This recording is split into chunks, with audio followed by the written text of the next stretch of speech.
Welcome to you all in the next chapter of microeconomics, elasticity of demand. In this module, we will cover what is elasticity of demand and methods of calculating elasticity of demand.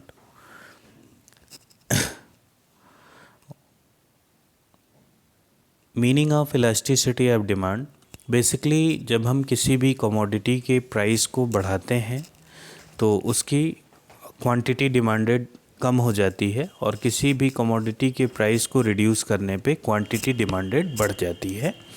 This is the statement of the law of demand. Law of demand हमको यही बताता है कि commodity के price को बढ़ाने पे उनकी डिमांड क्वांटिटी डिमांडेड कम हो जाती है, प्राइस को कम करने पे क्वांटिटी डिमांडेड बढ़ जाती है। लेकिन ये लॉ मैग्नीट्यूड को एक्सप्रेस नहीं करता कि एक कमोडिटी के प्राइस के बढ़ने पे कितना चेंजेज आएगा उसकी डिमांड में। जैसे हम एक एग्जांपल लें कि एक शर्ट है, शर्ट के प्राइस को 50% ऑफ कर दें तो उसकी डिमांड 2 गुनी हो जाएगी, यानी ट्वाइस हो जाएगी उस कमोडिटी की डिमांड। लेकिन अगर एक सॉल्ट के प्राइस को 50% कम कर दें तो सॉल्ट की डिमांड ट्वाइस नहीं होगी।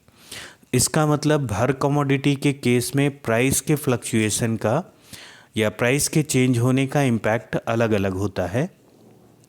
तो डिग्री इलास्टिसिटी ऑफ डिमांड इसी को मेज़र करता है कि हर कमोडिटी के केस में या अलग अलग कमोडिटी के केस में उसके प्राइस के चेंज का कितना इम्पैक्ट पड़ता है। तो प्राइस के चेंज का डिमांड पे कितना इम्पैक्ट पड़ रहा है, this measurement is called elasticity of demand. So elasticity of demand is the measurement of degree of responsiveness in percentage change in demand with respect to percentage change in price of the commodity। किसी भी commodity का percentage price change करने पे उसकी demand में कितने percent change का response मिलता है, इसी मेज़रमेंट को इलास्टिसिटी ऑफ डिमांड कहा जाता है। जैसे कुछ कमोडिटीज़ होती हैं जिनका प्राइस आप 100% चेंज कर दीजिए, उनकी डिमांड में कोई रिस्पांस नहीं मिलेगा, कोई चेंज नहीं आता। कुछ कमोडिटीज़ ऐसी भी हो सकती हैं जिसके प्राइस में स्लाइट चेंज किया जाए और उसकी डिमांड बहुत तेज़ी से बढ़ सकती है। तो उन कमोडिटीज़ का रिस्पांस ज़्यादा है जिसमें स्लाइट प्राइस के चेंज से बहुत ज़्यादा क्वांटिटी डिमांडेड बढ़ जाती है, और उनका रिस्पांस बहुत कम है जिसमें 100% प्राइस को हम ट्वाइस कर देते हैं या बढ़ा देते हैं, उसके 200% बढ़ा दे रहे हैं लेकिन उसकी डिमांड में चेंज ही नहीं हो रहा, तो उनका रिस्पांस कम है। इसी रिस्पांस को मेज़र करने का मेथड ही इलास्टिसिटी ऑफ डिमांड है। Elasticity of demand can be calculated as ED is equal to percentage change in demand और percentage change in quantity demanded divided by percentage change in price. तो ED calculate करने का formula होता है, price elasticity of demand को calculate करने के लिए percentage change in quantity demanded को परसेंटेज चेंज इन प्राइस से डिवाइड कर देते हैं तो हमारा इलास्टिसिटी ऑफ डिमांड कैलकुलेट हो जाता है। So how to calculate price elasticity of demand. Price elasticity of demand को मेज़र कैसे किया जाए, तो फार्मूला यही है, प्रोपोर्शनेट मेथड में percentage change in quantity demanded divided by percentage change in price. अब percentage change in quantity demanded को कैलकुलेट कैसे किया जाए, तो इसके लिए आपको percentage change in quantity demanded के लिए फार्मूला यूज़ करना होगा, delta Q into 100 divided by Q1।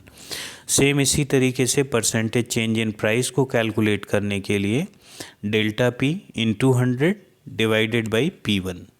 इस फार्मूले से हम लोग कैलकुलेट करते हैं परसेंटेज चेंज इन डिमांड और परसेंटेज चेंज इन प्राइस, फिर परसेंटेज चेंज इन डिमांड को परसेंटेज चेंज इन प्राइस से डिवाइड करके इलास्टिसिटी कैलकुलेट करते हैं।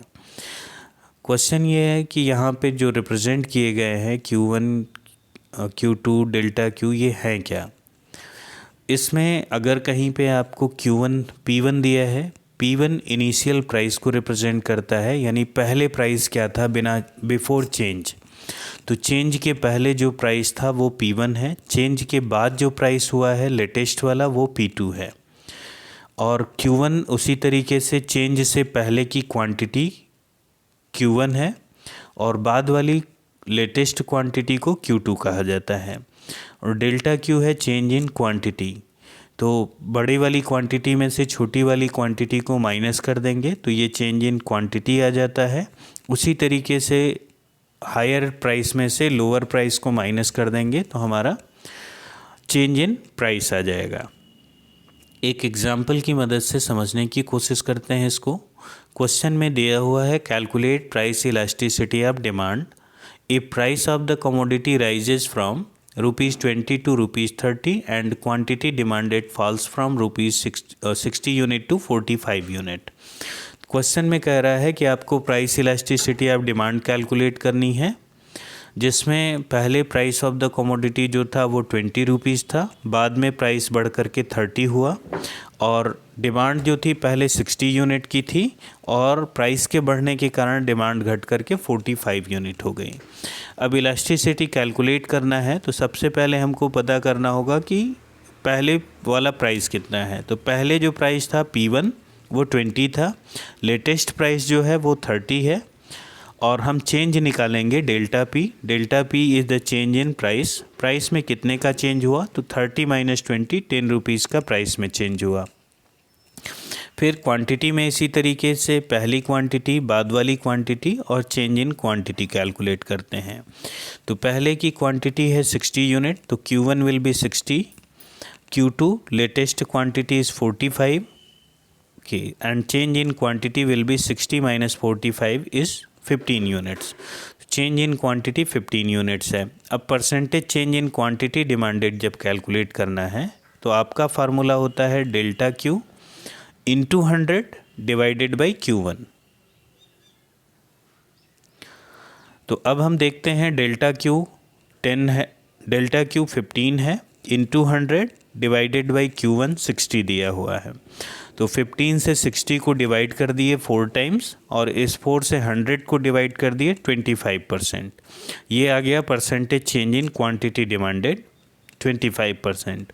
सेम इसी तरीके से अब परसेंटेज चेंज इन प्राइस को कैलकुलेट कर लेते हैं। Percentage change in price is equal to delta P into 100 divided by P1।